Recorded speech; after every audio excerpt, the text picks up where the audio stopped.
Al-Fatihah.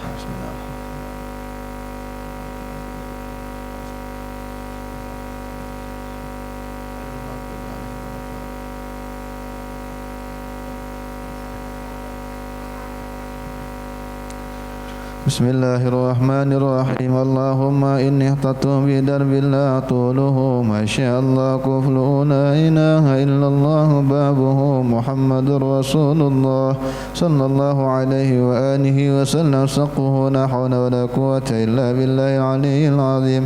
Ahata bina min bismillahirrahmanirrahim. Alhamdulillahi rabbil alamin. الرحمن الرحيم مالك يوم الدين إياك نعبد وإياك نستعين اهدنا الصراط المستقيم صراط الذين أنعمت عليهم غير المغضوب عليهم ولا الضالين آمين. سور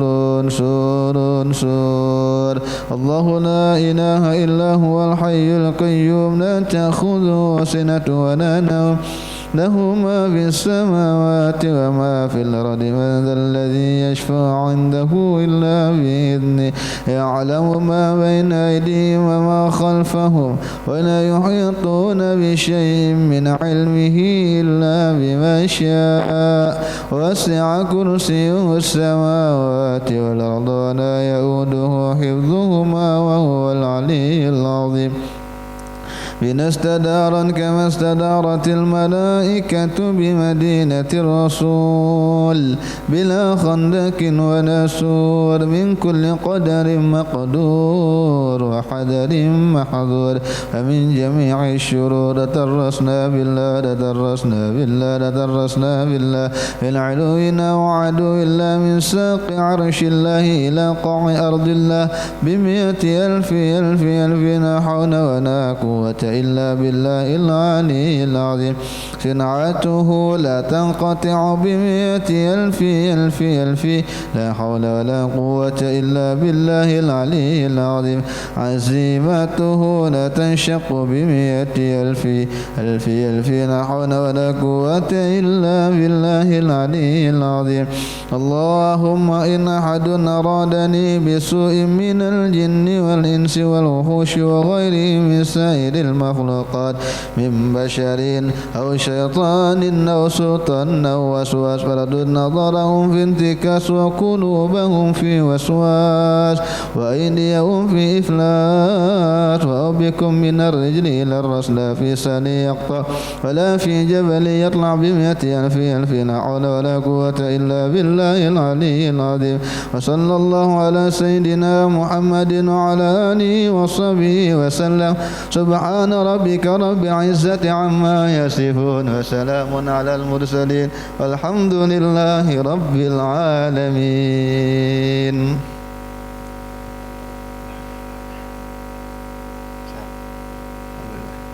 يا الله.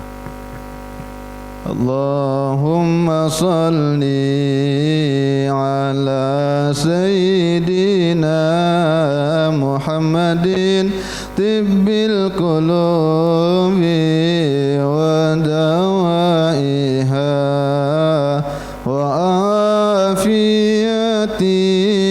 الأبدان وشفائها ونور الأبصار وديائها وعلى آله وصحبه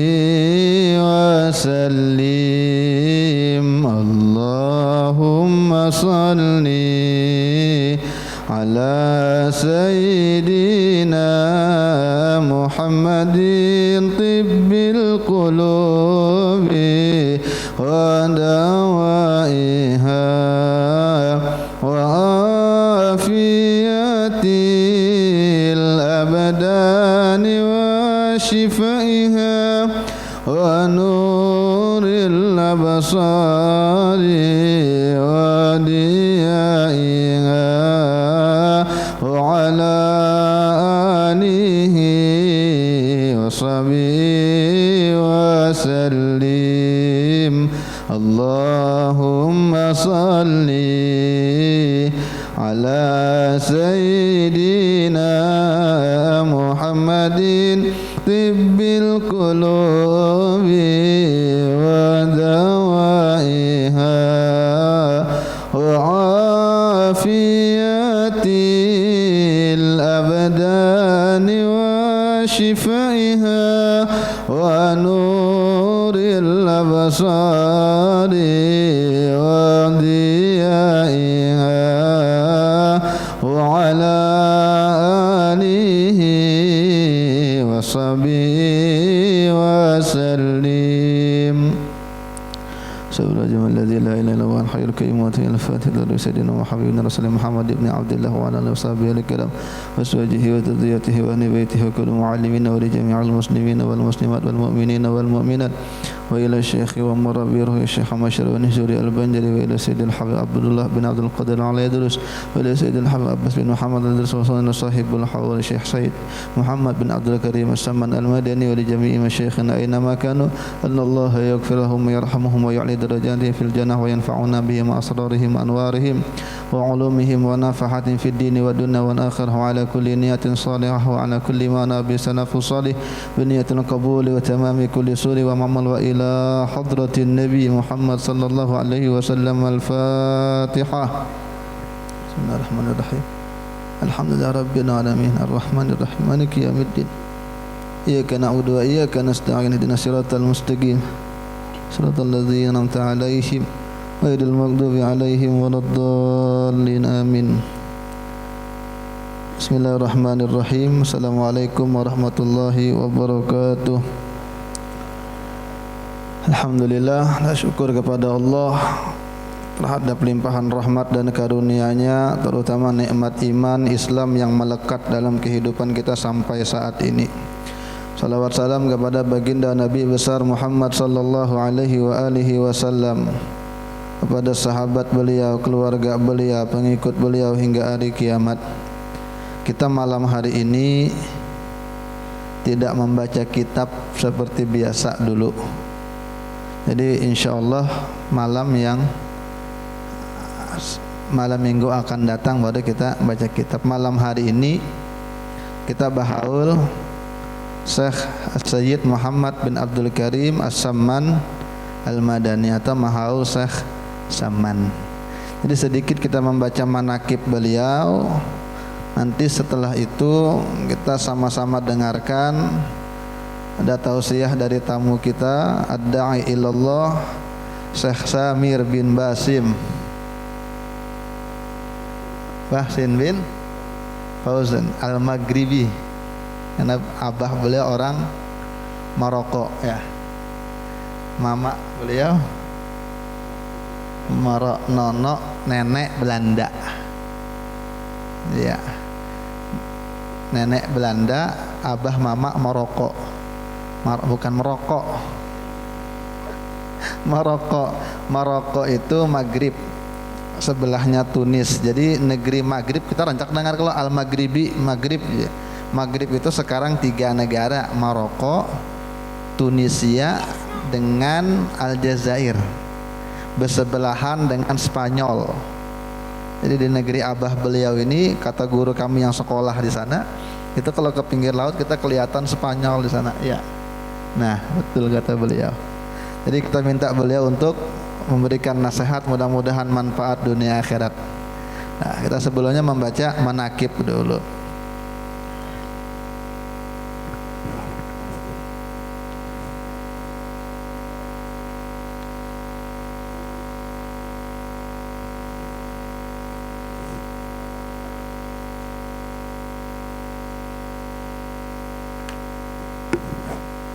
Bismillahirrahmanirrahim. Ahmadu man istafa min ibadihi man sya'a bil wilayah. yakni aku memuji akan Allah Subhanahu wa taala yang telah memilih dia dari segala hambanya akan orang yang dikehendakinya dengan dijadikan sebagai waliullah. Jadi para aulia-aulia Allah itu dipilih, dipilih. Jadi jangan juga ngaku-ngaku wali, dan jangan juga terkecoh dengan setiap orang yang mengaku wali. Tunggu dulu, lihatkan amalnya dulu. Sembahyang enggak dia? sesuaikan dengan syariat, karena bagaimanapun tingginya maqam wali tidak pernah meninggalkan syariat. Hati, jangan tertipu dengan orang yang mengaku wali cuma tidak mengerjakan syariat. Salatnya tidak, puasanya tidak, dengan orang tidak baik, dengan tetangga kelahi. Orang-orang yang ikut pengajiannya setiap keluar dari pengajian selalu tambah angkuh, tambah sombong, lalu menyalah-nyalahkan orang lain. Jangan dipercaya. Jadi wali itu memang membawa kedamaian. Wali itu dimanapun berada enak dipandang. Wali itu dimana mendamaikan. Jadi jangan mengaku wali. Wali itu Allah yang pilih. Jadi ketika ada orang-orang ngaku wali, jangan langsung percaya. Jangan langsung percaya. Lain orang itu sudah masyhur, disaksikan oleh para ulama-ulama sezamannya kalau beliau adalah wali min auliyaillah, lalu berbicara tentang keadaan beliau seperti Syekh Abdul Qadir Jailani yang pernah mengatakan semua maqam wali itu di bawah pundakku, di bawah kakiku. Itu kan orang yang sudah disaksikan dengan orang-orang yang lain, ulama-ulama lain kalau beliau wali min auliyaillah. Tapi kalau kita tidak kenal, gurunya tidak ada, ini belajar dengan siapa? Tiba-tiba dapat ilmu laduni. Mana bisa dapat ilmu laduni kalau tidak belajar? Jadi mimpi malaikat Jibril. Kapan mimpinya? Jam 7 pagi dah. Sembahyang subuh kada mimpi malaikat Jibrilnya, ya lalu tiba-tiba ngaku wali, wala. Ini. Wa khassasahu bihamli asrari. Dan Allah mengkhususkan kepada wali itu dengan membawa segala rahasianya. Tidak boleh juga wali itu menyebarkan sembarangan rahasia-rahasia Allah. Termasuk di antara rahasia Allah yang diemban oleh para wali biasanya hal-hal gaib. Tidak ada yang mengetahui hal-hal gaib kecuali Allah. Wali, para nabi itu diberitahu, tapi itu amanah. Kalau memang tidak diizinkan untuk diberitahu, tidak bakal ngasih tahu. Man afsya sirra rububiyah kufrun, ujar ulama sufi. Siapa yang menyebarkan rahasia ketuhanan hukumnya kafir. Jadi mereka itu ketika ngomong memang hal-hal gaib itu emang terkadang ngalir dan memang bukan atas kehendak sendiri. Terkadang para wali memang tahu. Kenapa para wali terkadang tahu hal-hal gaib? Karena wali itu warasatul. Iya, para nabi pun tahu hal-hal gaib, tapi Allah yang beritahu. Dulu dalam riwayat, sahih riwayatnya, Nabi itu pernah dari subuh ceramah sampai malam. Wah, kalau hari ini 2 jam mungkin penceramah nih sidin, nah berceramah 2 jam, tinggal ulun aja sorangan dengari lagi. Ya, Nabi itu pernah dari subuh sampai ke malam. Nabi naik ke mimbar, waktu sholat, habis itu lanjut lagi, sholat, lanjut lagi sampai malam. Dan yang semua disampaikan oleh Nabi berita-berita gaib, sampai kata sahabat tidaklah ada kelompok tersesat kecuali kepalanya disebutkan oleh Nabi. Orang mana, di mana disebutkan semua oleh Nabi.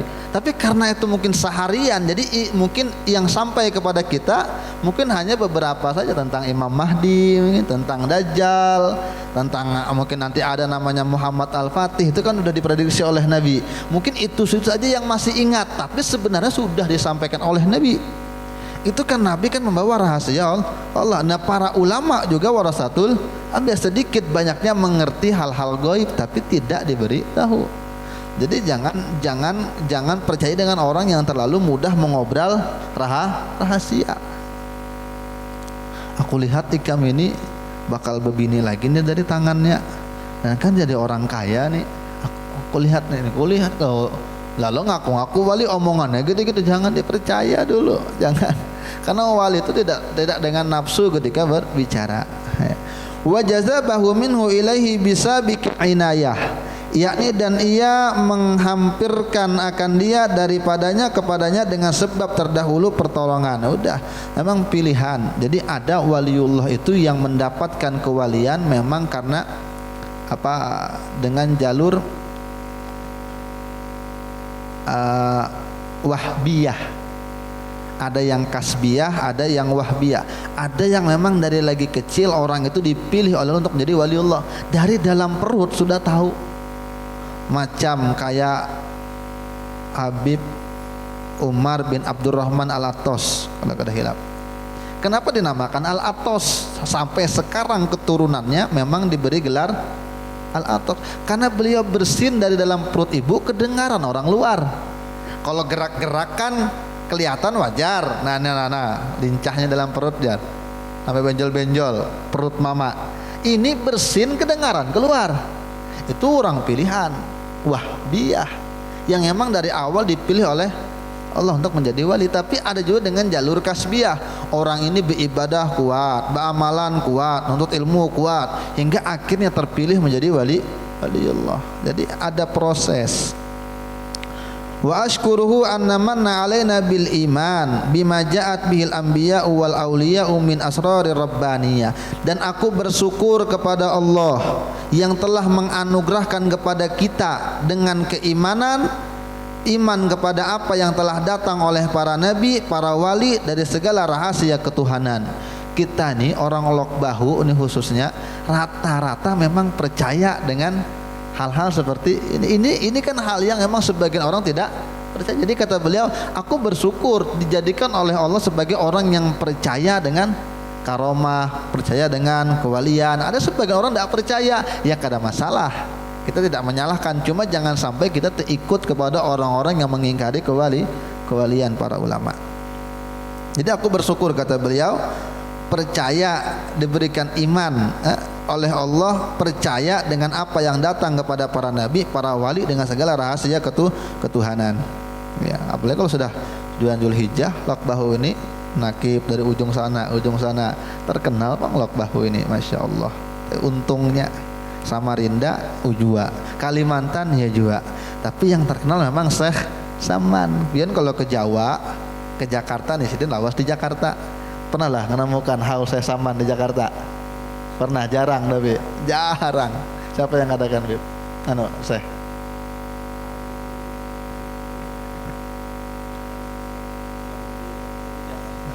orang Banjar. Enggak.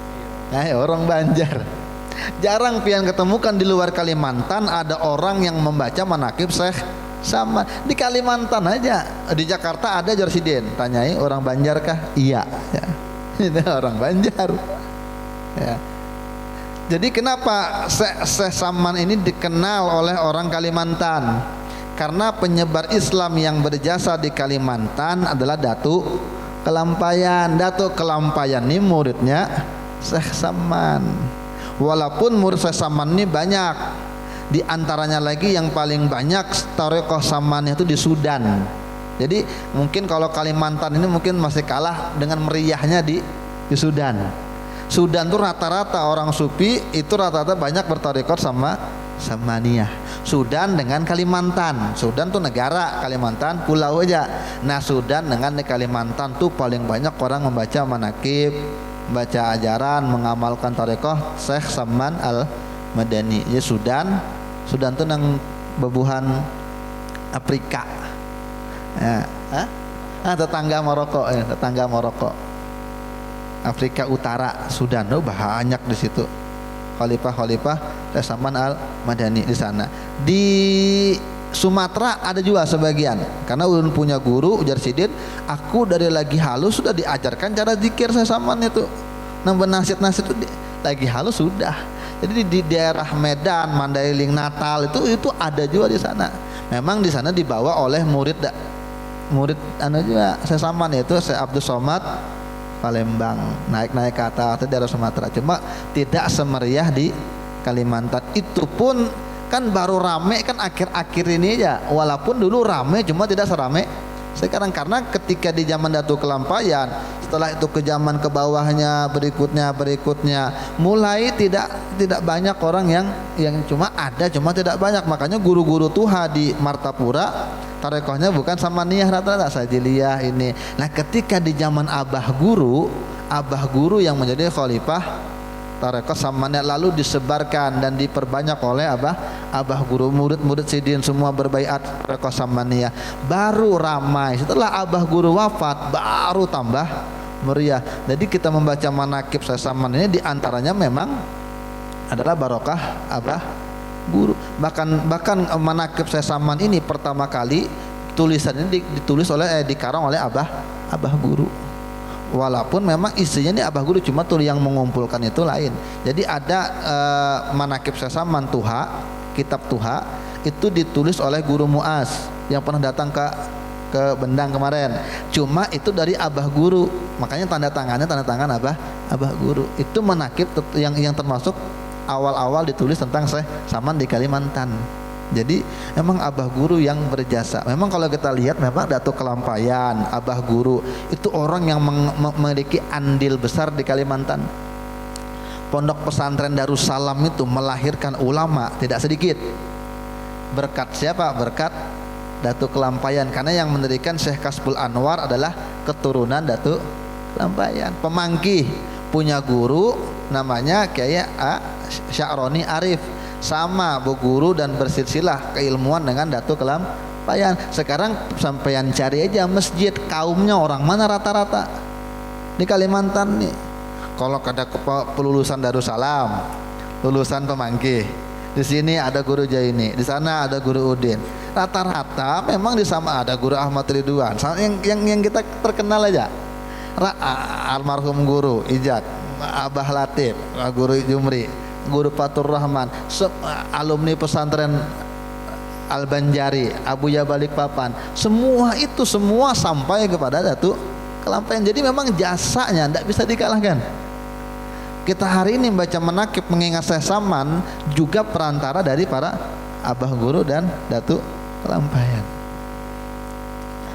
Nah, apa fungsinya membaca manakib? Manakib itu kan cerita atau biografi para orang-orang besar. Karena di antara fungsinya adalah untuk menguatkan hati kita untuk bisa mengikuti langkah-langkah mereka. Memang Al-Quran pun mengatakan kepada Nabi, kata Quran, kami ceritakan kepada engkau wahai Muhammad berita-berita tentang nabi-nabi terdahulu untuk linusabbita fuadak, untuk menguatkan hati engkau wahai Muhammad. Dikisahkan. Kita pun mengambil cerita tentang Wali Saman, Syaikhul Qadir Jailani, itu pun ambilan dari Al-Quran, karena Al-Quran itu berbicara tentang wali-wali banyak, bicara tentang orang-orang soleh. Nabi Khidir itu bukan nabi menurut pendapat yang paling kuat. Nabi Khidir itu orang soleh, diceritakan dalam Al-Quran. Luqmanul Hakim bukan nabi, diceritakan dalam Al-Quran. Kenapa cerita-cerita itu ada? Al-qissatu jundun min junudillah. Kisah itu adalah tentara-tentaranya Allah yang bisa merubah hati-hati para hamba, ya, termasuk manakib Syekh Saman. Dan adalah tabiatnya Syekh Saman radhiyallahu an itu ketika masa kecilnya hingga sampai kepada had mursyidnya, dan lagi pula ia sangat memuliakan ibu bapaknya. Jadi tentang bakti dengan orang tua. Kullu dzunubi yuakhirullahu minha.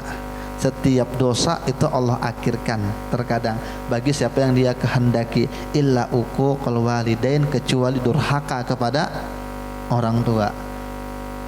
Fa innallaha yu'ajjiluhu fil hayati qabla mamati.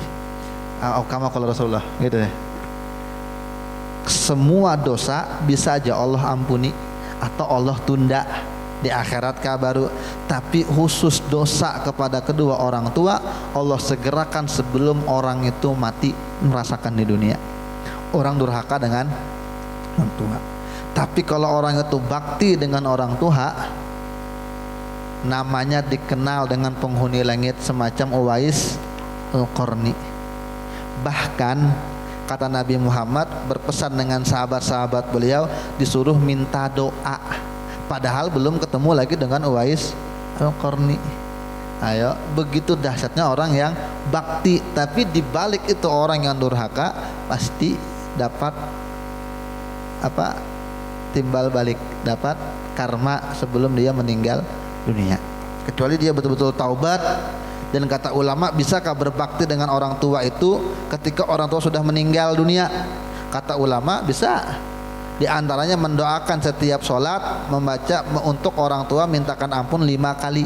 Makanya kalau kita dengar biasanya sebagian wirid-wiridnya ulama itu habis doa biasanya baca Rabbighfirli 5 kali. Di antaranya itu faedahnya adalah terus berbakti dengan orang tua setelah hari meninggalnya. Di antaranya lagi menyambung tali silaturahim dengan teman-teman beliau. Itu kata Nabi. Nabi katakan, kalau kamu pengen bakti, di antara bakti dengan orang tua adalah menyambung tali kekeluargaan dengan teman mama, teman abah. Kan gitu. Jadi kalau orang tua sudah meninggal, ada teman mama bapak yang masih hidup, ya datangi barang ya, setahun sekali hari raya kah, atau memang kebetulan lewat di situ kah ada acara, mampirlah sebentar. Jadi diziarahin, nanti orang itu akan cerita, mamamu bahar itu ini. Jadi jarang ada orang itu datang kemudian yang datang ini cerita keburukan, mama kamu bahari gini mamamu. Jarang. Rata-rata yang cerita adalah soal kebaikan, dan itu perintah Nabi. Uzkuru mahasina mautakum, ya. Sebutlah kebaikan-kebaikan orang yang mati di antara kalian. Disebutlah kebaikan orang-orang tua kita karena sebab kita ziarah kepada temannya. Itu di antara berbakti kepada orang tua yang sudah meninggal dunia. Beliau itu dari kecil memang selalu taat dengan orang tua, bakti. Dan beliau itu mengekalkan musyahadatul wujud dan muraqabah. Ini yang kita baca dalam kitab minggu kemarin, 2 minggu yang lalu. Minggu kemarin kan libur. Ya, di antara yang dibahas oleh Imam Haddad, di antara sepaling tingginya derajat adalah musyahadah dan muraqabah. Beliau itu dari kecil sampai kepada usia yang memang dijadikan tuan guru besar, banyak muridnya, itu selalu mengekalkan musyahadatul wujud. Bahasa sederhananya melibatkan Allah pada setiap kejadian, itu musyahadatul wujud. Itu amalan hati Syekh Saman, selalu melibatkan Allah pada setiap kejadian. Itu namanya musyahadah. Sederhananya kayak gitu. Melihat mama memukuli anaknya, itu tidak mungkin memukul bukan berarti ini jahat, tapi bentuk rasa kasih sayang. Padahal ibu itu hanya dititipkan rahim. Bagaimana dengan zat yang arhamar rahimin? Jadi ketika inilah Allah memperlihatkan kasih sayangnya melalui ibu itu. Kita sakit. Saat ini Allah sedang memperkenalkan namanya dengan Al-Qahar yang maha memaksa. Kita punya tujuan, kita punya rencana. Minggu depan aku mau ke Banjar, minggu depan aku mau ke Jawa. Ngapain? Ada acara keluarga. Pas 2 hari sebelum keberangkatan sakit. Kita boleh berencana, tapi Allah punya rencana. Sakit, paksakan, tidak bisa. Allah yang maksa kita untuk diam di tempat kita. Maka saat itu Allah sedang mengenalkan dengan namanya Al-Qahar yang maha memaksa, Al-Mudabbir yang maha kamu punya aturan, Allah punya aturan, tapi yang berlaku adalah aturan Allah. Jadi semua keadaan kembalikan kepada Allah. Itu namanya musyahadatul wujud. Bahasa sederhananya tadi melibatkan Allah pada setiap kejadian. Alhamdulillah, segala puji hanya milik Allah. Itu musyahadatul wujudnya. Ketika kita dipuji dengan orang, beliau tuh alimnya luar biasa, maka kita harus ingat yang bernama Al-Alim adalah Allah. Jadi ketika orang itu muji kita, pada hakikatnya yang dipuji adalah milik Allah. Kita nih innalillah. Jadi saat itu orang bukan muji kita, walaupun secara zohir dia muji kita, tapi yang dipujinya adalah Allah, karena yang kita punya milik Allah. Jadi ketika orang itu muji kita, santai aja, karena orang ini muji Allah Ta'ala, bukan muji kita. Ketika orang itu menghina kita, siapa yang menggerakkan bibirnya? Siapa yang menghidupkan jasadnya?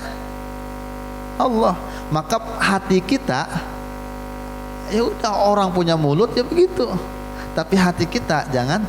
Kalau badan kita, lahiriah kita protes, kalau ngolok-ngolok orang tidak punya etika. Kalau dia maling punya kita laporkan, itu syariat harus jalan. Tapi pandangan hati semua kembalikan kepada Allah. Itu musyahadatul wujud gitu. Sederhananya gitu. Makanya kayak Abah Guru itu dipuji oleh orang, alimnya Guru Ijai. Lalu kata beliau, enggak, alim memang guruku tuh. Gurunya Ijai yang alim. Jadi kita kembali tuh kan. Jadi begitu, dan itulah tabiat sesaman dari kecil sampai jadi orang besar, selalu musyahadatul wujud. Nah, ini sebenarnya buah manakib yang harus kita amalkan. Ulun coba kita latih sama-sama. Ulun melatih, pian ngelatih bagaimana setiap kejadian itu Allah dilibatkan. Libatkan itu namanya musyahadatul wujud. Kita pengennya memang berduit terus. Iya. Tapi ternyata bisnis kita gagal. Ini gaji kada keluar, insentif kada cair, akhirnya corona melanda. Ya Allah yang punya aturan. Jadi semua kembalikan. Bagaimana cara mengembalikan yang enak? Biar ingati aja nama-nama Allah tuh. Berapa namanya? Yang terkenal 99 udah aja. Ama laki bini beragapan, mesranya depan rumah. Kasihan yang jomblo. Lihat, oh itu kasih sayang, sebenarnya hanya dititipkan oleh Allah, rasa itu. Jadi yang diingat setiap yang dilihat adalah Allah. Semua ada begitu. Jadi orang itu pembunuhan di depan mata kita, ya kita wajib mencegah, kita laporkan polisi. Cuma pandangan hati kita, memang Allah menakdirkannya, karena Allah yuhyi wa yumit, Allah yang menghidupkan, Allah yang mematikan. Kalau belum sampai masanya kada mati. Itu namanya musyahadatul, dan itu yang dikerjakan oleh sesaman, itu yang dikerjakan oleh Abah Guru, itu yang diamalkan oleh guru-guru kita. Manakib yang kita baca ini fungsinya bagaimana kita bisa mengikuti pelajaran-pelajaran beliau. Jadi kalau kita berbicara manakib cinta itu bukan sekedar zahiriah, tapi juga batin. Kalau sekedar cinta memasang foto Abah Guru, orang kafir kan kalau memang suka dengan Abah Guru pasang foto bisa. Kalau sekedar cinta dengan si fulan, sebut aja bisa. Tapi makna cinta itu bukan hanya zahir, tapi cinta itu adalah mengikuti langkah. Makanya dulu Abu Yazid Al-Bistami ini ulama besar. Ada murid yang begitu ngefans sama gurunya. Biasalah orang ngefans sama orang alim. Semua gaya pakaiannya, gaya jalannya, tempatnya di mana duduk, pernah bekasnya duduk juga di situ. Semua diikutin. Lalu melihat muridnya begitu cinta mengikuti semua gaya-gaya gurunya, akhirnya sang guru ini bilang, aku lihat nih luar biasa kerjaanmu, ngikuti aku, cinta bukan main dengan aku. Tapi tidak akan manfaat cintamu kepadaku sebelum kamu mengikuti apa yang ku kerjakan, kata Abu Yazid Bustami.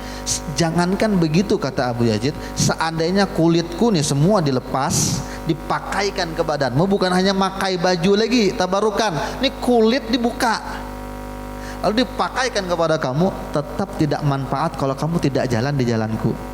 Jadi cinta, cerita ada Abah Guru, cerita Datuk Kelampaian, cerita sesaman, tapi pepadahan sesaman, tabiat sesaman tidak pernah diamalkan, maka tidak ada makna cinta di situ. Kata ulama fikih, Rasul, ma la yutraku kulluh la yutraku kulluh.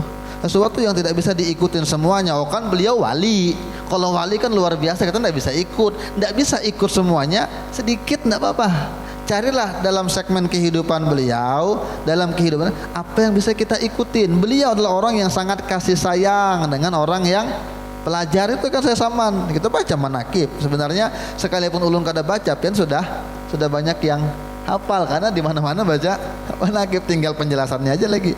Jadi sayang. Jadi ciri wali itu juga sayang. Tidak ada wali yang tidak ada sifat rasa kasih sayang. Bahkan setinggi-tingginya makom kewalian justru diukur dengan sebagaimana dia bisa meneladani sifat kasih sayangnya Allah. Semakin besar dia mengikuti kasih sayangnya Allah, maka semakin besar kewaliannya. Allah kan Rahman dan Rahim. Sekian banyak nama Allah yang dia kenalkan, cuma yang terkenal Ar-Rahman dan Allah itu sayang bukan hanya kepada orang-orang yang ini, tapi semua dikasih rezeki. Yang kada beriman dikasih rezeki ini. Itulah pilih kasih, kada pilih kasih. Kewali semakin besar meneladani akhlak Ar-Rahman dan Ar-Rahim, semakin besar kewaliannya. Tidak ada wali yang tidak sayang. Ya, walaupun secara zahirnya mungkin marah, tapi marah itu marah bentuk kasih sayang. Apa kata Quran? Walladzina amanu wa amilus solihat sayaj'alu lahumur rahmanu wudda. Ya. Kata Quran walladzi begitu ya, saya. Ana kurang anu. Walladzina amanu wa amilus solihat sayaj'alu lahumur rahmanu wudda. Orang-orang yang beriman, beramal soleh, selagi Allah jadikan yang bernama Ar-Rahman itu menjadikan bagi mereka itu kasih sayang. Berarti ciri utama iman orang itu baik, ciri amal orang itu diterima, yang keluar dari itu adalah kasih sayang. Output itu bahasanya, paham lo output lah. Output itu apalah buahnya, hasilnya. Orang tuh beriman, ya. Orang tuh beramal soleh, ya. Untuk meyakinkan apakah imannya tuh betul, untuk meyakinkan apakah amalan itu diterima, maka ciri-cirinya Allah akan jadikan orang itu ada wudda. Wudda tuh di atas lagi kasih sayang. Hub itu cinta, wudda itu lebih lagi.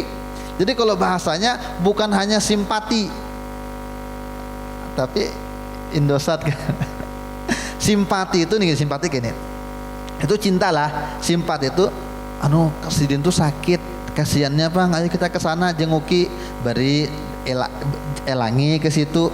Kemudian kasihannya Bang tuh anaknya tuh 3 bulan SPP belum dibayari. Coba Bang zakat ke sana aja atau itu namanya simpati. Tapi lebih daripada itu, wudda itu lebih empati. Seakan-akan bukan ikut juga, kalau dia sedih kita sedih juga, kalau dia bahagia kita bahagia juga. Nggak suka lihat orang itu sukses, ya itu jauh sekali. Tapi kalau orang itu sukses kita suka, itu udah lebih dari simpati tapi empati. Nah cirinya orang itu imannya baik, amal diterima, saya ja'alu lahumur rahmanu udah. Dan para waliullah itu semua sifatnya kasih sayang, ya.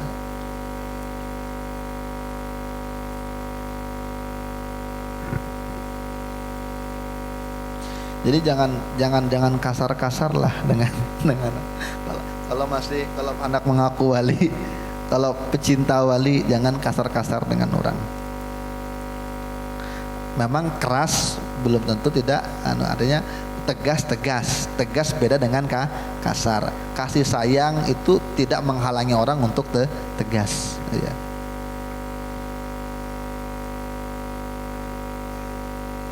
Dan terakhir itu yang biasa diantara wasiat beliau, siapa yang mengekalkan doa Allahumma gfir li ummati Sayyidina Muhammad, Allahumma arham ummata Sayyidina Muhammad, Allahumma astur ummata Sayyidina Muhammad, Allahumma jbur ummata Sayyidina Muhammad. Siapa yang membaca itu setelah sholat subuh 4 kali berturut-turut sebelum diselingi dengan omongan-omongan dunia dan lain sebagainya, maka dia kata saya Saman digolongkan sebagai wali kutub. Jadi bukan wali Bang, kalau wali juga di sisi Allah Ta'ala Allah kulihal, tapi bukan kutub. Maksudnya digolongkan wali kutub itu dia bukan wali kutub, cuma diikutkan rombongan wali kutub.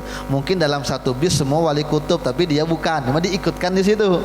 Nah gitu nah, maksudnya dia digolongkan sebagai wali kutub. Kenapa begitu besar khasiat doa itu? Kan itu dibaca kalau itu guru-guru kita semua memberikan wasiat itu kalau karena isi doa itu 100% isinya hanya kasih sayang kepada umat Nabi Muhammad. Jadi memang semakin besar perhatian orang kepada umat Nabi Muhammad, semakin besar kasih sayang Allah terhadap orang itu. Tapi sebaliknya orang yang tidak ada rahmat dengan umat Nabi Muhammad, maka tak akan pernah bahagia hidupnya. Bahkan dosanya, man adza musliman bi ghairi haqqin faka'annama hadama baitallah. Ada riwayat mengatakan begitu. Orang yang menyakiti hatinya orang Islam tanpa ada hak yang dibenarkan, maka seakan-akan dosanya sebagai meruntuhkan Ka'bah. Itu menyakiti hati orang. Setiap maulah status nyinggung orang, setiap bikin status nyindir orang, gitu ya. Nggak bagus juga itu. Jadi bikin status kah, bikin WA kah untuk kebaikan aja. Kalau bisa dikurang-kurangilah pribadi-pribadi kita tuh dalam sosmed itu. Ya boleh-boleh aja tahadus bin nikmah, cuma lebih manfaat kalau hal-hal yang manfaat. Nah, cukupin aja dulu.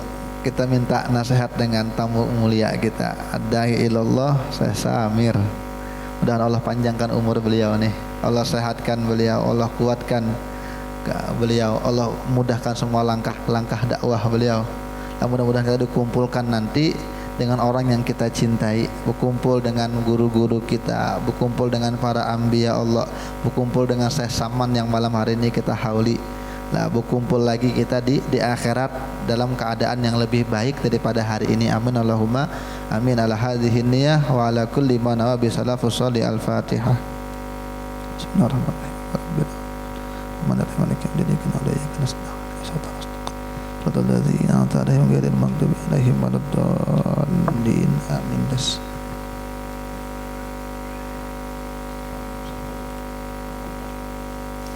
Syukran. Bismillahirrahmanirrahim. Assalamualaikum warahmatullahi wabarakatuh. Alhamdulillah, alhamdulillah alamin. Wassalatu wassalamu ala asyrafil anbiya'i wal mursalin wa ala alihi wa sahbihi ajmain, amma ba'd. Bapak-bapak, ibu-ibu yang dirahmati oleh Allah Subhanahu wa taala, mari kita panjatkan puja dan puji syukur kita kepada Allah Subhanahu wa taala karena berkat rahmatnya kita masih bisa, alhamdulillah, dalam kandungan kita dua nikmat yang paling agung, yaitu nikmat iman dan nikmat Islam, dan juga hadir ke pengajian ini. Juga salawat serta salam kita hanturkan kepada Nabi besar kita, junjungan kita, tauladan kita, Nabi besar Muhammad sallallahu alaihi wasallam, beserta keluarga, anak cucu keturunannya, sahabatnya, serta pengikut setianya hingga hari kiamat kelak nanti.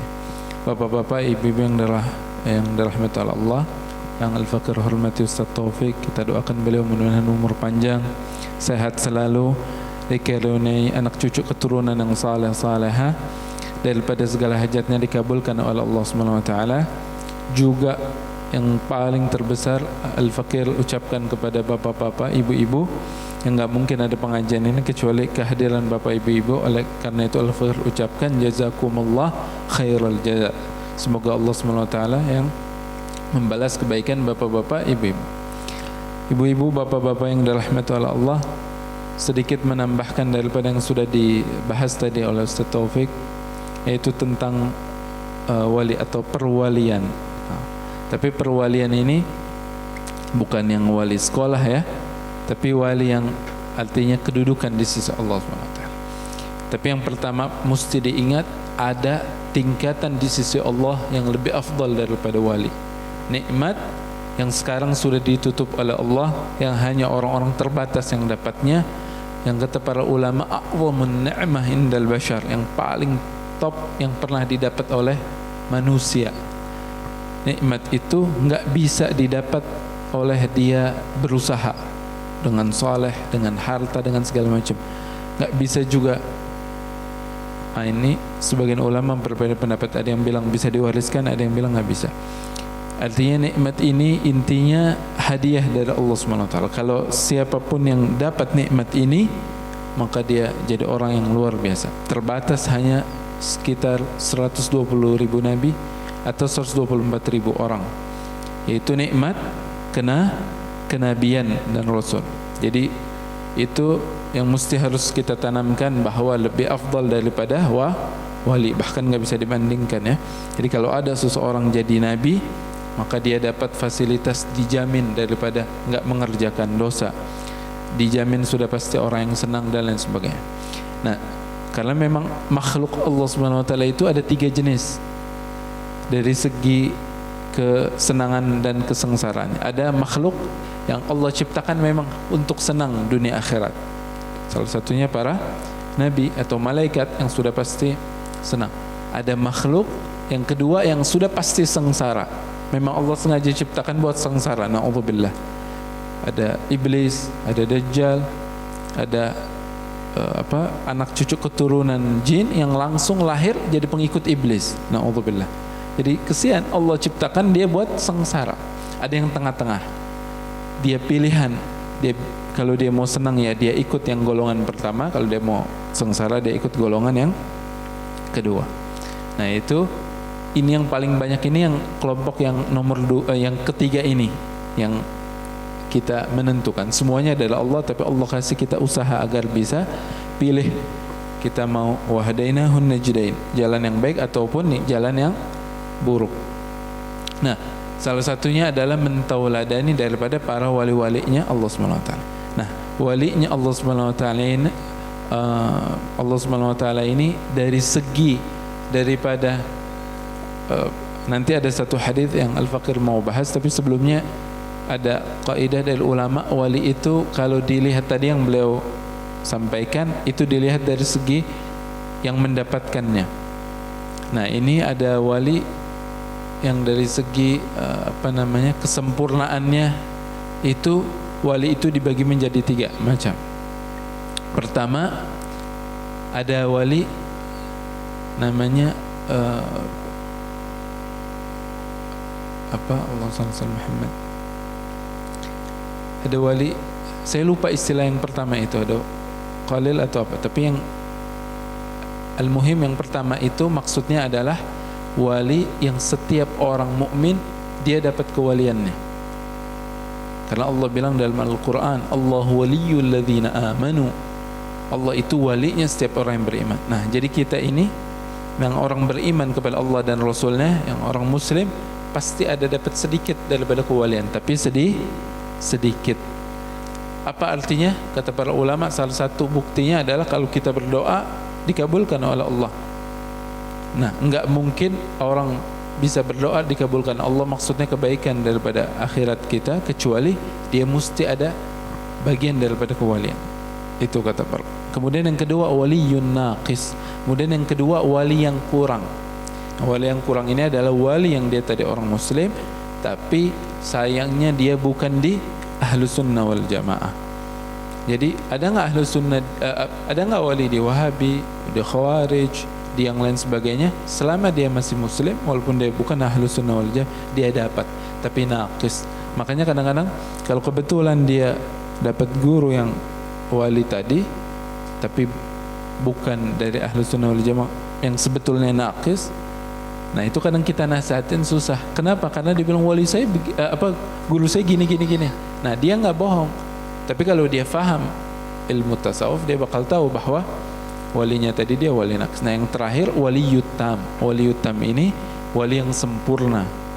Nah, syaratnya kata ulama wajib dia harus Ahlus Sunnah wal Jamaah, yaitu Asy'ari atau Maturidiyah. Barang siapa yang di dua kelompok ini sudah pasti kalau dia dapat wali maka dia walinya tam. Artinya di semua segala kehidupannya sudah jadi dikategorikan walinya Allah Subhanahu wa taala. Nah, kemudian yang perlu dicatat juga bahwa wali itu yang mesti harus kita tanamkan di dalam hati kita, dalam pikiran kita, ilmu kita, bahwa wali itu enggak tahu yang gaib. Yang gaib itu hanya Allah Subhanahu wa taala. Sebagaimana Allah bilang dalam surat Al-Jin, ya, sengaja Allah tempatkan di surat Al-Jin agar kita haqqul yakin, bahkan jin makhluk gaib secara mata kita, tapi dia enggak tahu kecuali atas buktinya apa? Cerita meninggalnya Nabi Sulaiman. Dia tahu ketika apa? Ketika tongkatnya dimakan rayap jatuh, baru tahu Nabi Sulaiman sudah meninggal, wafat. Sampai kata jinnya itu di sebagian riwayat, ini bahasa sederhananya, coba kami tahu yang gaib, kami nggak bakal ngurusin. Karena Nabi Sulaiman itu kata Allah di antara dalam surat Shad, An-Naml, pembantunya itu jin dari seluruh jenis jin. Ada ghawas, tukang penyelam, ada yang banna, tukang bangun-bangun, ada yang macam-macam daripada jin. Nah, itu mereka sedikit pun kalau ada yang melanggar langsung diomelkan oleh Nabi Sulaiman alaihissalam. Nah, jadi bukti bahwa jin saja nggak tahu yang gaib.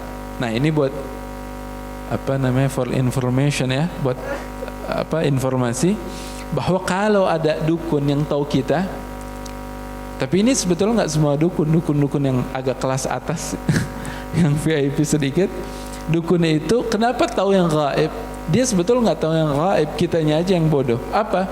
Misalnya ada kita hakul yakin, kita nggak pernah ke sana, kita nggak tahu misalnya orang Samarinda nih, bubuan Samarinda ke mana, ke Aceh atau ke mana ketemu dukunnya, atau ke Afrika, ke Mesir misalnya ketemu dukun, atau ke Zimbabwe atau kemana aja. Yang hakul yakin saya nggak punya hubungan apapun, nggak ada yang kenal saya. Misalnya bahkan di tempat yang misalnya nggak tahu ada Facebook segala macam, kita ke sana tiba-tiba tahu namanya Anwar ya, namanya Fulan ya, namanya Fulanah ya. Nah, kemudian lahirnya tanggal sekian ini, tahu dari mana dia? Kita ini Bu, bapak-bapak ibu yang dirahmati Allah, lahir dalam keadaan dikelilingi oleh 4 makhluk. Dikelilingi oleh siapa? 4 makhluk, 2 dari Allah, 1 dari setan, 1 independen. Yang 2 itu raqib atid, Allah. Setiap orang lahir pasti Allah kasih itu. Kalau yang bakal dia dewasa maupun enggak, kalau dia belum dewasa, pelindung kita. Makanya kalau ada anak kecil mau ketabrak tiba-tiba kayak dia mundur, itu bisa jadi malaikat yang dia itu, mau dia muslim mau dia kafir ada. Kemudian yang ketiga dari setan. Jadi setiap kita lahir langsung iblis tahu kirimkan setan, karena janjinya dia, la aghwiyannahum ajma'in, aku pasti bakal sesatkan anak cucu keturunan Adam. Jadi dia tahu lebih canggih daripada Amerika sudah. Pokoknya ada lahirnya 10, dia kirimkan 10. Lahirnya 1000. Ya, iblis itu. Kemudian yang keempat namanya jin juga, tapi bukan inian. Dia independen, namanya jin qarin, kata Rasulullah SAW. Jadi dia kalau kebetulan baik, dia bantu malaikat 3:1. Kalau dia buruk, dia bantu yang jin. Dia independen. Jadi dia memang Allah ciptakan ada jin buat nemenin kita, namanya qarin. Dan itu ada dialognya di dalam surat Qaf, dalam surat Az-Zukhruf dan sebagainya. Semua ahli tafsir sepakat bahwa qarin yang Allah bilang di situ adalah maksudnya jin qarin, nanti kita bakal berantem dengan dia. Nah, jin itu yang apa tadi saya mau cerita itu jadi lupa. Walhasil maksudnya si jin qarin ini yang bakal ngomong dengan jinnya si dukun ini atau si setan yang tadi. Biasanya keseringan yang mau ngebongkar kita itu, yang memperhatikan kita detail, itu qarin. Karena jin non qarin tadi, jin yang iblis tadi kerjaannya pokoknya otaknya dia adalah saya sesatkan dia. Jadi dia nggak perhatikan kita, tapi yang perhatikan kita mandinya gimana, kapan keluar jam sekian segala macam, itu jin qarin. Nah makanya ibu-ibu nih hati-hati juga. Iya, kalau khususnya yang pengantin baru. Oh dimakan. Ya ibu-ibu yang lain juga khususnya biasanya kena, hati-hati kalau suaminya izin keluar, mestinya pulang nanti jam 5 sore, kira-kira setengah jam balik lagi, maaf, kemudian mengajakkan hubungan suami istri gitu, hubungan badan, hati-hati. Nanti bisa jadi mesti cek dulu dia. Iya betul, karena itu kejadiannya banyak dari zaman Nabi sampai sekarang. Ya, jadi hati-hati. Itu bisa jadi. Nah, jadi maksudnya intinya si dukun tadi nggak tahu dia yang gaib, tapi dikasih tahuin oleh jin qarin. Namanya dia nih si Anwar nih, lahirnya di Mojokerto misalnya. Oh lama di Samarinda. Oh dia kerjaannya ini dan segala macam. Nah gara-gara si qarin tadi. Nggak mungkin ini. Nah ada nggak dukun yang kadang-kadang susah dapat? Ada yang dapat. Kalau qarinnya muslim, dia nggak mau kasih tahu kan. Atau qarinnya baru ganti pekerjaan. Betul. Qarin itu kata Rasulullah, ada satu kitab namanya Kitabul Jin, itu dijelaskan banyak hadis tentang qarin. Salah satu qarin itu nggak tergantung kita. Kalau kita brengsek, na'udzubillah, qarinnya baik, nah itu nggak cocok. Dia dia bisa agak lama karena ada malaikat yang temenin dia. Tapi kalau dia brengsek terus, dia bakal pergi. Dia bakal nangis ke tembok kata Rasulullah. Betul. Dia bilang, si orang ini nggak bisa saya ajak baik. Dia pergi, buka lowongan, nanti jin qarin yang lain lagi pasti datang. Nah kemudian atau kalau jinnya buruk, kitanya baik, begitu juga. Dia nangis ke tembok, saya mau sesatkan dia nggak bisa, dia pergi. Nah jadi jin itu yang ngasih tahu kan si dukun, atau jinnya tadi baru ganti, dia belum paham siapa kita. Jadi ada nggak dukun gitu? Ada yang dia tanya ini siapa, dia diam aja, nggak dapat informasi apa-apa. Kenapa? Karena diinformasikan oleh si jinnya ternyata dia korin baru daftar, baru masuk. Nah itu. Nah kemudian ya, jadi Allah bilang dalam surat Al-Jin ya, sekali lagi Allah bilang alimul ghaibi fala yudhiru ala ghaibihi ahada, yaitu Allah yang maha mengetahui yang gaib, yang Allah enggak tampakkan kepada siapapun, illa man irtada, kecuali yang Allah ridha min rasulin. Kata para ulama, Allah sengaja tidak tambahkan dengan alif lam untuk menunjukkan rasulnya itu maknanya dua. Kata ahli tafsir bilang bahwa rasul yang artinya rasul, seorang rasul, Nabi Muhammad, Nabi Idris, Nabi Saleh, yang dia dapat kisah-kisah gaib, kemudian atau utusan Allah, maksudnya mungkin ulama atau siapa yang dapat ilham daripada Allah SWT. Jadi kita mesti meyakini tidak ada kecuali daripada Allah. Nah kemudian yang terakhir kita bahas daripada hadisnya Rasulullah, gimana kita jadi wali. Kita sering sekali dengar cerita wali, bagus, tapi kita juga mesti bercita-cita jadi wali, tapi bukan yang tadi Ustaz Taufik bilang kisahkan ke orang, gak ada gunanya, tapi maksudnya untuk kita, hubungan kita kepada Allah agar melangkah kita menjadi lebih baik. Bagaimana caranya? Nah itu dikisahkan oleh Rasul sallallahu alaihi wasallam, dikabarkan dalam hadis Bukhari, biasa juga ada di Arba'in Nawawi ya.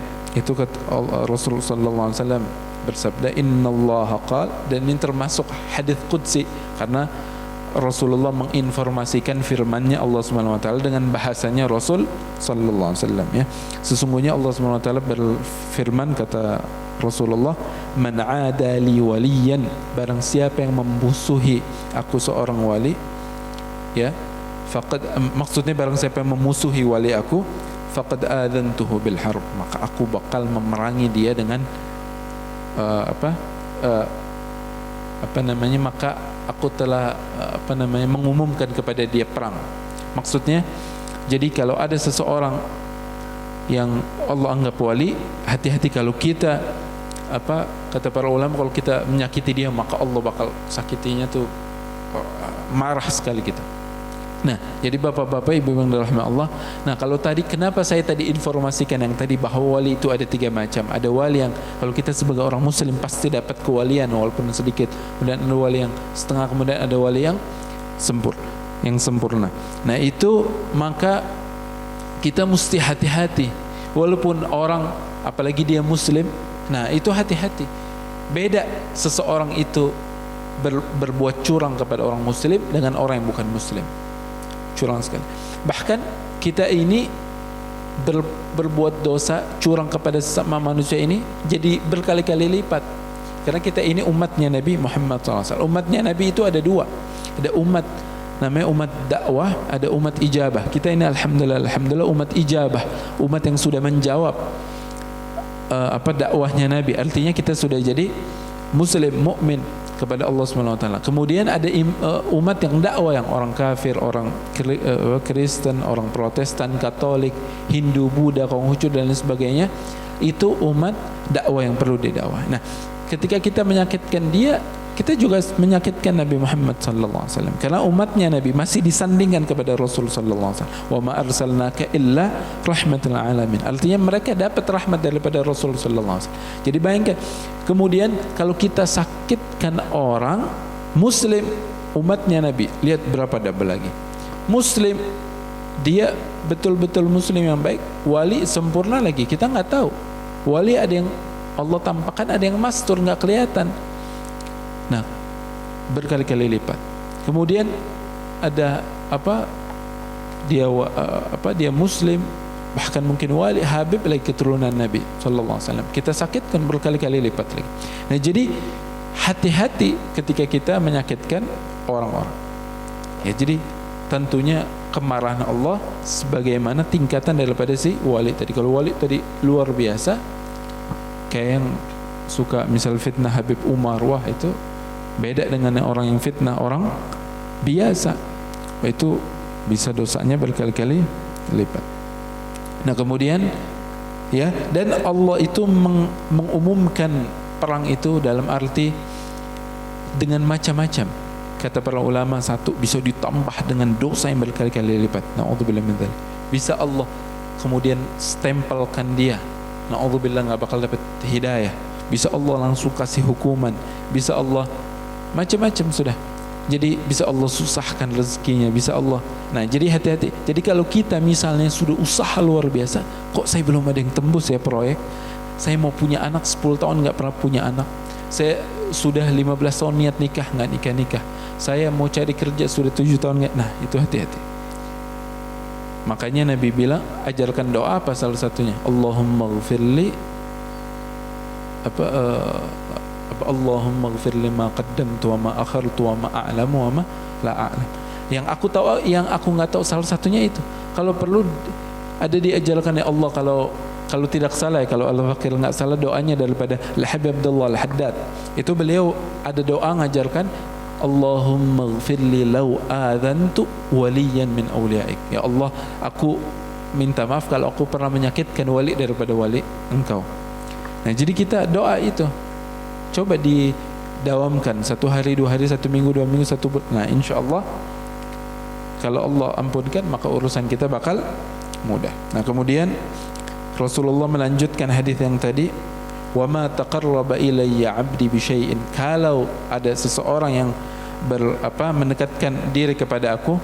Nah ini Al-Imam Ibn Daqiq dalam syarahnya Imam Nawawi mengatakan hadis yang terusannya ini at-ta'rif liman yurid wali, definisi bagi orang yang mau jadi wali. Nah ini ya, jadi bagi yang mau jadi wali ini ya, diperhatikan baik-baik. Gampang, simpel. Jadi wali nggak yang aneh-aneh, nggak ada yang mesti ke Gunung Kidul, nggak ada yang mesti apa, nggak ada ya, nggak ada yang aneh-aneh, nggak ada yang mesti harus dia 40 tahun kayak orang Buddha gitu, nggak ada, itu khurafat ya. Yang penting kenapa tadi Al-Fakir singgung bahwa kenabian lebih mulia dari wali? Jadi simple, kalau kewalian ada cerita-cerita yang sudah bahkan kadang-kadang melampaui daripada seorang nabi, enggak, khurafat sudah, tahayul, enggak mungkin.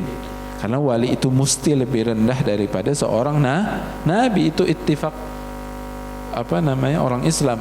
Barang siapa yang meyakinkan bahwa seorang wali lebih afdal dari nabi, enggak usah Nabi Muhammad, nabi yang biasa aja, maka dia kafir, murtad, keluar dari Islam. Karena semua orang muslim harus meyakini orang yang paling top di dunia ini, dunia akhirat adalah para nabi. Nah kemudian kata Rasulullah, wa ma taqarraba ilayya 'abdi bi syai'in ahab ilayya mimma aftaradtu alaih. Dan tidak ada seorang yang mendekatkan diri kepada aku maka aku yang lebih aku cinta, dan tidak ada yang lebih aku cintai daripada yang aku wajibkan. Jadi maksudnya ada wa ma zalu 'abdi yataqarrab ilayya bin nawafil hatta uhibba.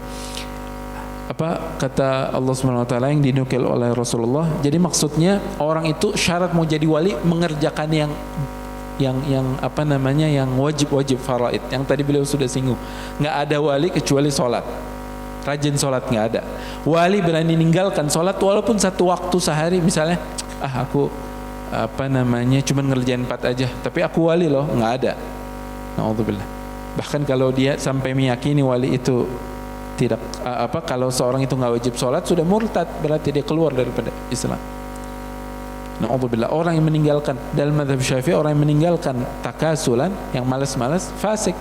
Tapi na'udzubillah, fasik itu jangan dibayangkan muslim, muslim betul. Tapi bukan kafir, tapi bukan muslim juga. Fasik altifa fasaq, yang keluar. Jadi di tengah-tengah, kata ulama, baina manzilatain, na'udzubillah. Potensi jadi kafir, na'udzubillah. Tapi kata ulama ini mesti dicatat, diingat. Itu banyak sekali di kitab fikih, ya. Jadi ulama banyak sekali Bahkan dinukil daripada Imam Hasan al-Basri, Imam Mujahid itu mengatakan sahabat itu yatanaza fi kufri man taraka as-salah fi hayati. Para sahabat Nabi itu yatanaza'un, berbeda pendapat gitu. Maksudnya yatanaza itu tingkatan yang kayak udah orang mau berantem, asal katakan berantem gitu. Di tingkatan orang yang meninggalkan sholat ketika dia lagi hidup, kafir apa fasik. Walakin yattafiquna fi kufrihi ba'da mamati. Tapi mereka meyakini setelah kematiannya maka dia kafir. Na'udzubillah. Jadi bahkan di seluruh mazhab itu sepakat bahwa kalau sudah sahabat pasti ulama yang lain juga sepakat bahwa orang yang meninggalkan dalam keadaan kafir salat maka dia kafir. Apa arti kafir? Nggak boleh disolatkan, nggak boleh dimandikan, nggak boleh saling mewariskan, nggak boleh kalau lagi hidup dia nggak boleh saling menikahkan. Na'udzubillah, nggak sah jadi wali pernikahannya. Nah, jadi hati-hati. Bahkan dalam mazhab Syafi'i sebagian ya, di Syafi'iyah itu wali fasik nggak boleh, jadi wali yang meninggalkan sholat tuh nggak boleh. Na'udzubillah min dzalik. Na'udzubillah. Nah, jadi hati-hati. Jadi wali wajib sholat, wajib puasa Ramadan, wajib apa? Khusus yang rukun, namanya rukun tuh di atas wajib sudah. Rukun tuh tiang. Orang yang meninggalkan itu enggak. Haji, wali misalnya dia mampu uang, mampu harta, mampu segala macam, mampu sehat, di sana aman, enggak ada covid, enggak ada perang, enggak ada segala macam, dia enggak mau haji sengaja, maka dia enggak mungkin menjadi wali. Alhamdulillah. Kemudian zakat, enggak ada wali meninggalkan zakat. Bahkan enggak ada wali, kata Ayah Al-Fakir sering berpesan, wali itu ada 2 sifat yang pasti ada di seorang wali. Itu pasti. Wali itu nggak mungkin pelit, yang tadi beliau singgung, rahmat secara umum dan secara khususnya. Dan itu Ayah Al-Fakir juga sering bilang gitu, karena nggak mungkin orang jadi wali nggak punya rahmat. Salah satunya adalah nggak mungkin dia nggak karom. Yang kedua banyak zikir, itu udah pasti. Nah, jadi salah satunya puncak orang disebut tidak pelit ya mesti harus zakat, itu paling minimal sudah. Bahkan sebagian ulama kalau orang bilang kalau dia cuma mau zakat, ya dia masih dibilang pelit, apalagi dia meninggalkan zakat. Na'udzubillah min dzalik. Bahkan dalam satu hadis yang sahih, orang meninggalkan zakat itu kalau sampai jadi jadi banyak orang itu bisa enggak turun hujan. Jadi hati-hati kalau kita susah turun hujan. Insya Allah di Samarinda masih banyak bayar zakat karena masih banyak hujan. Tadi alhamdulillah ada hujan, itu tandanya. Ya, jadi wali pasti mengerjakan yang baik, yang wajib. Kemudian yang kedua, wa ma yazalu 'abdin yataqarrab bil kemudian mengerjakan yang sunnah. Yang enggak mungkin an-nawafil, yang nafil, yang ziyadah, yang tambahan. Jadi kalau dia ngaku wali maka dia mesti cinta pada sunnah. Jangan ngaku wali kerjaannya hanya ngerokok aja. Pakai sarung, baju itu biasa. Saya adalah wali. Kemudian tapi kerjaannya ngerokok aja udah, gak ada ngapa-ngapain. Kerjaannya banyak makan. Nah, jadi yang sunnah dia tinggalkan. Yang sunnah dia nggak mungkin tinggalkan sehingga itu menuju dia jalan wali. Itu apa? Salah satunya sunnah sholat. Nah, nggak ada nih wali sampai nggak mau kerjakan sholat ba'diyah zuhur, qabliyah zuhur, ba'diyah qabliyah subuh, qabliyah asar, ba'diyah isya, maghrib. Dia nggak mau kerjakan, sulit mau dibilang dia seorang wali. Ya, jadi dia mesti harus cinta betul terhadap sunnah. Kemudian sholat duha, kemudian sholat malam, ya, kemudian sholat sunnah. Kemudian kata ada ulama, saya lupa, ada satu kitab, kalau tidak salah Said Muhammad ya, itu mengatakan minimal satu aja daripada cabang-cabang. Maksud jalan tol, kata beliau, jalan tol kita mau menuju wali, ambil yang sunnah daripada cabang iman, kita ambil, kita tekankan, insya Allah gampang jadi wali. Misal sholat sunnah, misalnya kita males deh sholat sunnah yang macam-macam, ambil 1 atau 2. Misal sholat duha sama sunnah subuh, itu pegang, jangan pernah tinggal. Kemudian puasa sunnah Senin Kemis, kemudian zikir apa dipegang, itu yang sunnah-sunnah dipegang, insyaallah cepat bisa jadi walinya Allah Subhanahu wa taala. Kemudian Rasulullah melanjutkan, fa idza ahbabtuhu, kalau aku cinta kepada dia, maksudnya Allah Subhanahu wa taala, kuntu sam'ahu alladhi yasma'u bih wa basaruhu alladhi yasma'u bih wa basaruhu alladhi yubsaru bih wa yaduhu alladhi yubtashu biha. Ya, aku itu apa satu lagi, wa rijluhu alladhi yumsha biha wa in sa'alani la'utiyanna. Kalau apa namanya, kata Allah, kalau aku sudah cinta kepada dia, maka pasti pendengarannya adalah pendengaran yang diperdengarkannya, penglihatannya apa yang dipenglihatannya, tangannya apa yang dipegangnya, kakinya apa yang diperjalankannya. Wa in sa'alani, kalau dia minta pasti aku bakal kasih. Wala in ista'adzani la'u'idhannahu, kalau dia minta perlindungan pasti aku bakal lindungkan. Wa ma taraddadtu an syai'in, dan kalau dia dan aku nggak mungkin bakal ragu-ragu daripada sesuatu, maka Allah pasti bakal kasih. Nah, jadi sebelum dilanjutkan, yang kata ulama sudah, salah satu di Ibn Daqiq dalam syarah hadis ini sudah memperingatkan bahwa jangan ditafsirkan atau dipahami dengan seenaknya kita. Intinya adalah banyak penjelasan yang panjang lebar, tapi intinya adalah maksudnya Allah selalu bersama dia. Ya, maksudnya ketika dia ingin melihat sesuatu, ingin mengeluarkan pendapat, maka bukan hawa nafsunya sudah semakin kecil, maka Allah yang ilhamkan dia agar keluar sesuai apa yang Allah dan Rasulnya ridha. Ketika dia mau melihat, maka apa yang Allah ridha, dia mau melihat yang haram, Allah halangi. Mau dia dengar yang haram, Allah halangi. Jadi yang dia dengar, maka didengar yang baik, yang Allah dan Rasul ridha. Apa yang Allah dan Rasul yang enggak ridha, maka diilhami di hatinya, dia membencinya. Misalnya wali sudah enggak suka lagi dengar ghibah. Ini maaf Ustaz, 5 menit lagi ya, terakhir insyaallah. Kalau dia dengar, maka dia enggak mau dengar yang kayak ghibah, yang fitnah orang, maka dia bangun. Kalau dia begitu, itu insyaallah wali sudah. Dia mau lihat yang haram, dia udah enggak suka lagi sudah. Ya, bukan karena dia enggak nafsu, enggak. Dia masih umur 20, 25, 30, 40, bahkan istrinya 23. Tapi dia dan cantik lagi yang mau dilihat. Kemudian tapi dia ingat Allah, dia langsung. Nah, itu maka insyaallah dia wali. Kemudian kaki langkahnya nggak mungkin dilangkahkan kalau seorang wali itu kecuali kepada tempat-tempat yang Allah ridhai.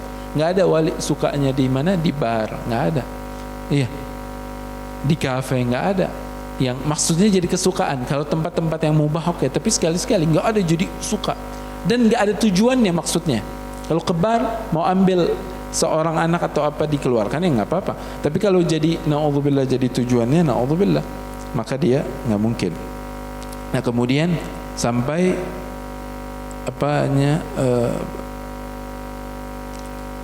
yang dia minta pasti Allah SWT akan kasih. Itu intinya. Jadi sehingga kemudian Allah bakal lindungi dia. Kemudian pokoknya Allah SWT akan memberikan apa yang dia mau. Sebetulnya ada tambahan sedikit tapi nanti jadi panjang, cukup itu sekian. Jadi intinya adalah, karena yang sisanya adalah apa yang Allah bakal berikan kepada seorang wali. Jadi intinya kalau mau jadi seorang wali, 2 itu aja kalau menurut hadis ini. Itu 1, mengerjakan yang sunnah, mengerjakan yang wajib tadi. Tapi ingat, kata para ulama di antara Ibn Daqiq sudah wanti-wanti, Allah kan tadi bilang nggak ada yang aku cintai kecuali yang aku wajibkan. Apa artinya? Seorang wali itu sudah mengerjakan yang wajib dengan cinta, bukan dia beban, bukan dia hanya menggugurkan kewajiban, tapi dia salat zuhur, salat asar, puasa Ramadan, dia selawat kepada Rasul sallallahu alaihi wasallam, dia haji, dia zakat, itu dengan cinta, dengan dia merasa bahwa itu kebutuhan dia. Kalau dia enggak salat, maka dia telah memutus hubungan dengan Allah. Dia enggak puasa, maka dia bakal membuat marah Allah. Sudah ada perasaan yang begitu besar, seperti benar-benar dilakukan bukan dengan berat hati tapi dengan hati yang sangat cinta kepada Allah, nah itu sudah proses setengah dia jadi wali. Nah tinggal kalau dia mau sempurnakan tambah lagi yang kedua, yaitu juga dengan cinta, itu mengerjakan yang sunnah tadi dengan puasa, dengan itu juga diantaranya pesan daripada guru Al-Faqih Al-Habib Umar, itu beliau mengatakan 3 kalau as-salik ilallah, orang-orang yang mau menuju Allah SWT, 3 zikir. Bahkan beliau bilang akhir zaman, di YouTube juga ada banyak itu, beliau sampaikan 3 zikir yang kita nih yang akhir zaman ini nggak boleh tinggalkan. Kalau bisa dirutinkan minimal 300. Karena ada riwayat daripada Imam Sakhawi tidak mengerjakan 3 ini kecuali 300, yaitu apa? Istighfar kepada Allah Subhanahu wa taala. Yang pertama, banyak tahlil la ilaha illallah minimal 300 kali. Kemudian Astaghfirullah. Kemudian yang terakhir salat kepada Rasulullah sallallahu alaihi wasallam. Jadi 3 itu minimal, tapi itu orang awam 300. Kalau yang sudah jadi santri, yang jadi ustadz, nah itu mesti lebih lagi. Kalau kata Buya Yahya minimal 1000. Kalau yang sudah jadi santri, yang sudah jadi yang dipanggil ustadz segala macam, wajib itu 1000, nggak boleh tinggal. Kalau enggak nanti khawatirnya susah dia menuju Allah Subhanahu wa taala. Ya, itu ya, mudah-mudahan kita diampuni dosa Allah Subhanahu wa taala. Mudah-mudahan kita bisa menauladani wali-wali, khususnya kata Imam Nawawi yang sudah meninggal, yang sudah terjamin, sudah disempel oleh Allah sebagai ahli orang saleh, orang yang ahli surga. Ya, juga orang-orang yang hidup yang kita tahu yang memang mereka berjuang di jalan Allah dan Rasulnya, maka kita bantu mereka, minimal kalau nggak bisa kita cintai mereka. Ya mohon maaf, akhirul kalam, assalamualaikum warahmatullahi wabarakatuh.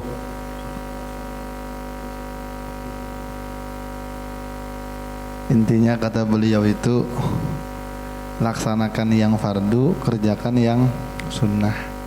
Kalau ibadatnya itu jangan cari jalan pintas. Kalau kita belum tahu jalan, ikuti jalan umum aja, insya Allah sampai. Nah, mudah-mudahan manfaat apa yang kami sampaikan, mudah-mudahan Allah mengumpulkan kita lagi di kumpulan yang lebih baik. Mudah-mudahan semua dosa-dosa kita Allah ampuni, aib kekurangan kita Allah tutupi, Allah kabulkan semua hajat-hajat. Mudah-mudahan diberikan sehat afiat, panjang umur dalam keadaan ketaatan dan kemanfaatan. Mudah-mudahan kelak wafat dalam keadaan husnul khatimah. Dan doa juga yang terkhusus kepada mama kami di belakang, Nenek Mahbub, yang memang sedang berulang tahun beberapa hari yang lalu. Mudah-mudahan sidin panjang umur, sehat afiat, mudah-mudahan naik haji. Kita semuanya juga sama, mudah-mudahan naik haji beratan, mudah-mudahan selalu dalam keadaan iman, Islam, ihsan. Amin Allahumma amin. Ala hadhihi niyya al-Fatihah. Bismillahirrahmanirrahim. Alhamdulillahirabbil alamin. Rahmanirrahim. Maliki yaumiddin. Ihdinash shiratal mustaqim, shiratal ladzina an'amta 'alaihim ghairil maghdubi 'alaihim waladdallin. Amin. Bismillahirrahmanirrahim. Qul huwallahu ahad, Allahus samad, lam yalid wa lam yulad wa lam yakul lahu kufuwan ahad. Bismillahirrahmanirrahim.